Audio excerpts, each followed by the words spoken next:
তিন রকমের ধর্মের লোক বেশি আছে, খ্রিস্টান, ইসলাম আর হিন্দু। 100 জন খ্রিস্টানকে যদি একই প্রশ্ন করে তোদের ভগবানকে, একবারই বলবে আমাদের ভগবান ঈসা মসীহ, যিশু খ্রাইস্ট। মুসলমানকে জিজ্ঞাসা করবে 3 থেকে 5 মানে মৃত্যুর আগে পর্যন্ত, যাকে এই তোদের ভগবানকে, একই উত্তর দেবে, ভাই আমাদের ভগবান হলো আল্লাহ।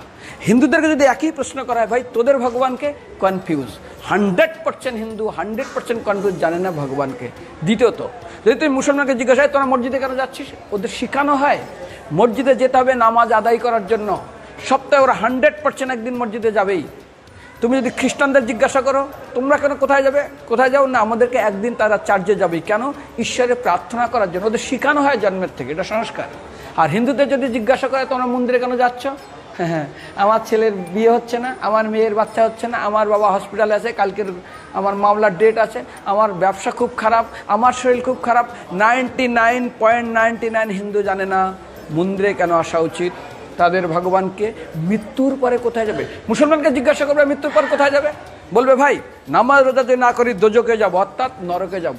যদি হিন্দুদেরকে জিজ্ঞাসা, ওদেরকে বলবে আর যদি করো নামাজ রোজা করি তাহলে বেহেশতে স্বর্গে যাব। যদি খ্রিস্টানদেরকে জিজ্ঞাসা করো এই তোমরা, যদি আমরা ঈশ্বর আরাধনা করি হেল অর্থাৎ নরকে যাব। যদি বলা এই মন্দিরের পুরোহিত আর কি অত্যন্ত গুরুত্বপূর্ণ কথা কইছে, কথাগুলো খুবই ভালো লাগলো। আপনাদের কাছে যদি ভালো লাগে তাহলে ভিডিওটা সবাই শেয়ার করে দিবেন।